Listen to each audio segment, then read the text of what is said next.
I'm Belinda Sandor, also known as Rocket Girl. Today, we're going to talk about how to increase your productivity.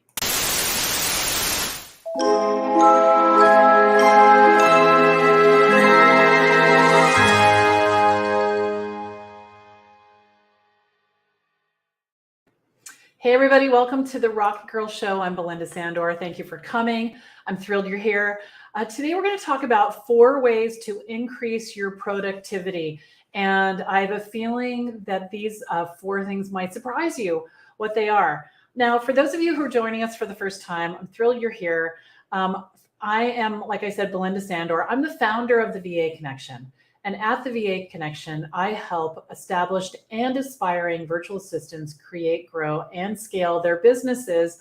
And today I'm going to be your host for the RocketGirl Show that airs every Thursday at 11:30 Eastern. So each episode of the RocketGirl Show is designed to share information about what it takes to be a successful virtual assistant. And I'd love to hear where you're coming in from. I see George is here from Charlotte. Hello, George. We are streaming on Facebook. We are streaming on YouTube. We're streaming on LinkedIn and also on X. So let me know where you're coming in from. So today I'm going to share 4 simple steps that's going to help you increase your productivity. So hello, Heather from Chattanooga, Tennessee, and Frederica from Amsterdam. It's good to see you here. I see a bunch more of you, so let me know who's here, okay? Now, let's talk about productivity. Okay, productivity, there's 2 sides to this. There's the productivity that's coming from the inside and productivity that's coming from the outside. So we're going to talk about both sides of those. All right, and hello, Maureen. And I want to say something for a second because Maureen just helped me up my game. We were talking about how to be cool in warm weather and online networking and kick it up a notch. So because of Maureen, I put on this sparkly necklace, and so thank you for that. And I'm enjoying it. So if you think it's too hot to be professional in networking, you can stay cool and be cool at the same time. All right. And we've got Yvonne here from California and Christiane from Missouri. Is it MS? That's Missouri, right? No, Missouri's MO. So MS is Mississippi. Tell me what that is.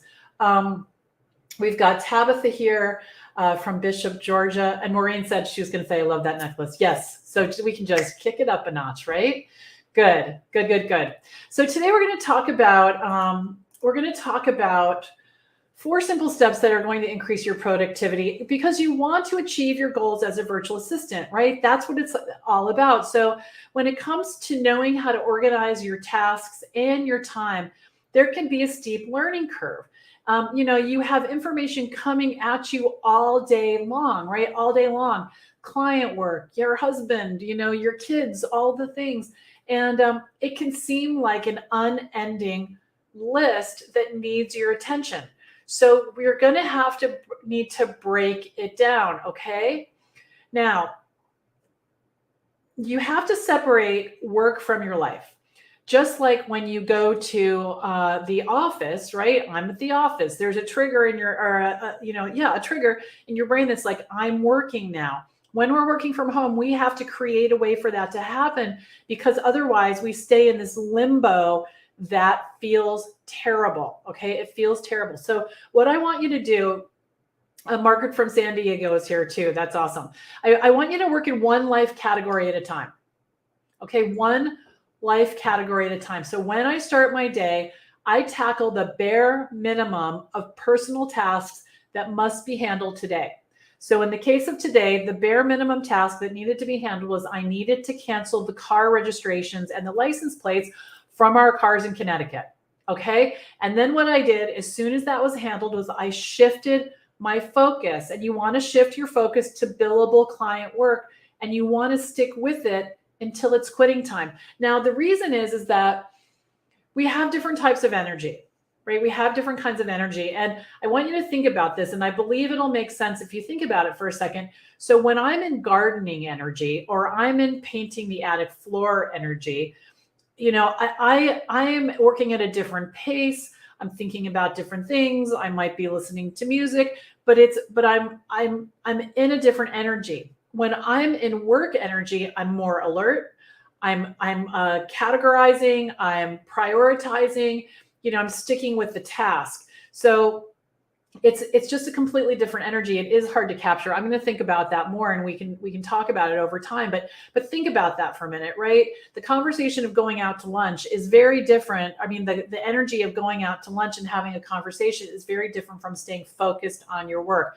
So I want you to work on one life category at a time. So for me this morning, it was registering my car, right? And then I shifted my priority to things I needed to do in my business. Now, sometimes when I'm working on my business, I have a whole bunch of ideas about things that I could do in my personal life or in my business. Write them down, put them in a safe place so you don't have to worry about losing them, right? But don't jump to them. Okay? Now, I want you to make rules for yourself. So here's what I mean by that. Rules, rules are things that keep me in line. So for example, I do not do laundry, wash the dishes, or organize the linen closet during my billable hours.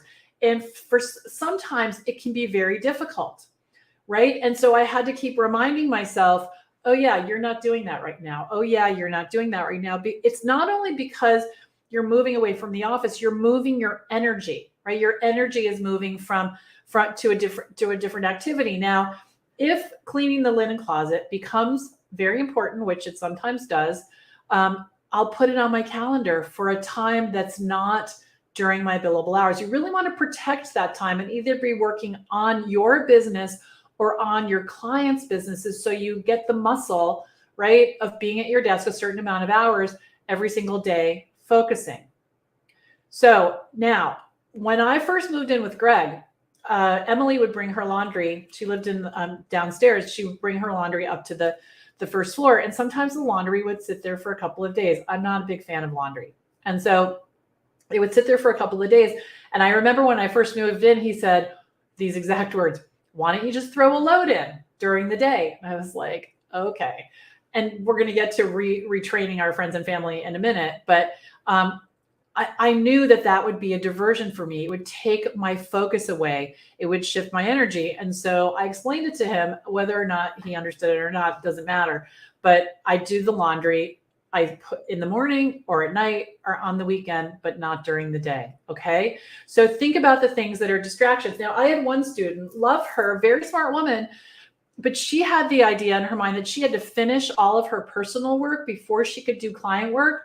If I did that, I would never bill an hour because I have a million things to do personally, right? And that list just grows and grows and grows with all the new ideas we have because we're so creative, right? So just do the minimum that you need to do in your business, in your personal life, and then get billable, okay? It's billable time. Now, the other thing that I want you to do is I want you to take your time seriously, okay?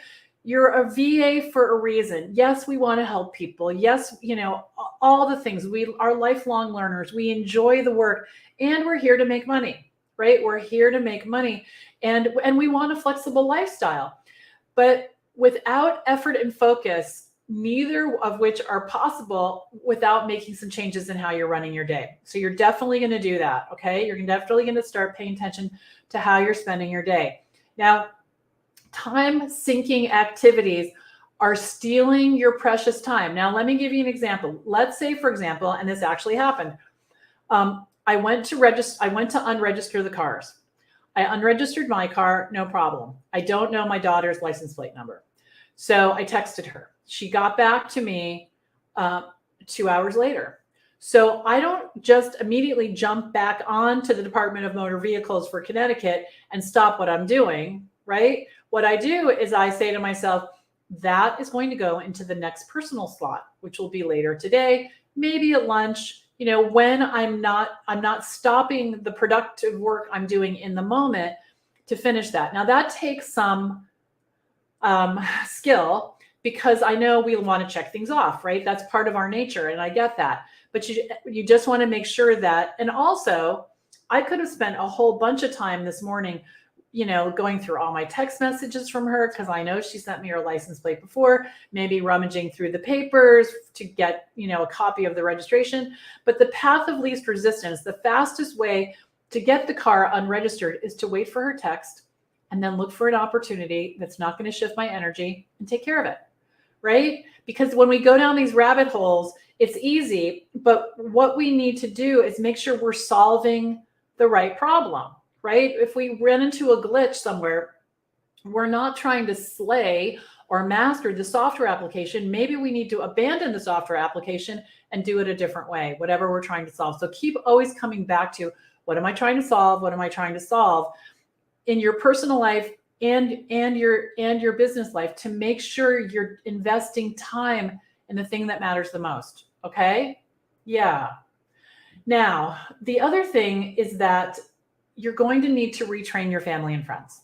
All right. You're definitely going to need to do that. Now, when I had a job in corporate, I had a bunch of people that I managed. And so what I would do is I would put a Post-it on my door that says, door will open at noon. And so what happened was they'd walk up to my door, and instead of opening it, walking in, knocking, they'd be like, okay, she's opening it at noon. She's opening it at noon. So I could get chunks of work done, because when you manage people, or when you're a virtual assistant, right, and you've got all this stuff coming at you, you have to put aside some time to get the work done, right? You have to guard it like it's, like you're a mama bear, right? You have to really, guard your time. And, so retraining friends and family is part of it. So telling my family, like when the pandemic hit and everybody was at home, I thought I would lose my mind. I used to be able to go into the kitchen and get something to drink without having a conversation. Now all of a sudden I'm having a conversation. It's taking longer to get the drink. My energy is shifting and I'm off track, right? So we need to just retrain our friends and family. Now, my friends used to call me when I had a job. They called me all the time. And it's not that I didn't take my job seriously, but I protected my energy in a completely different way when I had a job, right? So what I started to do was answer my phone when my friends called, and I would say, hey, I'm right in the middle of work. I'm just making sure you're okay, right? Because friends answer friends' phone calls. And now I'm the main caller. I'm the one that calls my friends, and that's okay with me. I don't take it personally. I get to be more in charge of my schedule because I'm the one that decides when we're going to talk. Right. So just remember that. And, and you can also put things in place. Like, for example, when Emily was smaller and she was coming home, or younger, I should say, she's been tall for a long time. But when she was younger, she would come home from school and I would often be on the phone, like literally on the phone, not on Zoom. So she could text me, because I could text her back while I'm on the phone listening and working, but I couldn't talk to her because I'm on the phone. So you can come up with little mechanisms that work with your family, with your friends, to help with that. And you might need to, just because you tell someone your boundaries doesn't mean they're just going to automatically follow them. That's not really how it works. So you might need to mention it a couple of times, or you might need to learn how to say, I'm happy to help you with that. I can do that at 4:30. I can do that at 5. Let's do that Saturday morning. I love Saturday morning for that, and say it in a positive way. So it's, no, I can't help you. You don't want to say that, right? Because that's not true. You just can't do it right now. So what you'll do is you'll say, how about at lunch? Can we do that at lunch? That would be really good. Okay, awesome. I'm going to eat at noon. Does that work? Okay, we'll get our food and then we'll do it while we're eating. So offer the alternative versus, shutting people down, which feels uncomfortable and we don't want to do, because we care about them. All right. So I'd love to hear what you think about all this in the comments. It's interesting because some of us think increasing productivity is about, multitasking and working harder and, all of that. It's really not. In many cases, it's about slowing down, being deliberate, really being clear about what are we trying to accomplish right now. And working on that. Okay. And working on that. So good.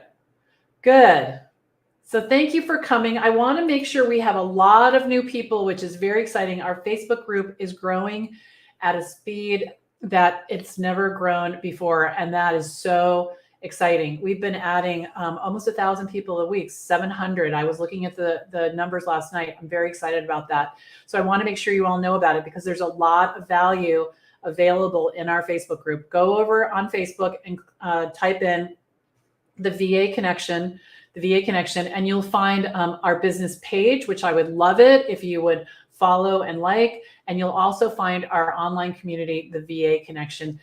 Click to join, answer the questions, and come on in.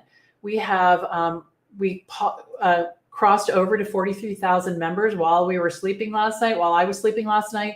And we have ambassadors that are guiding you through your journey to be a VA, to information and content that's on our YouTube channel and articles on our blog. And we are blessed to have Carrie McWhirter as our community manager. She is awesome, and she is in and out of the group all day long, helping to guide you on your journey. Okay, so definitely come join us over on Facebook.